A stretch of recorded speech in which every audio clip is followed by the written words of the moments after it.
Yeah, sure. I always like to start in a bird's eye view. So part of the mentoring package that I purchased with RE Mentor, they have this program called RE Indicator, and they always update basically the grade of what the area is. So if it's an A area, B area, C area, so on.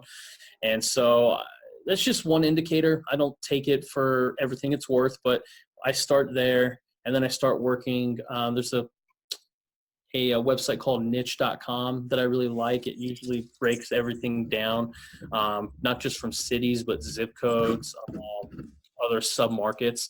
And so you can really dive deep and just get a quick sense of what the area is like. I then start moving farther down. So once I take that information, I'll go to your neighborhood scout or Rent-A-Meter as well, just to check the comps.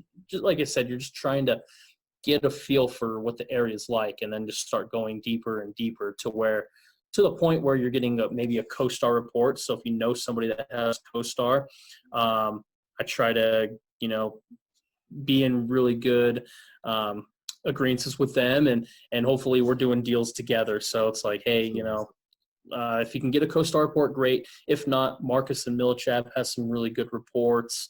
I would talk to brokers and property managers and pick their brains about the areas that you want to be in. So, like I said, starting from a bird's eye view, I just go down, I talk to people.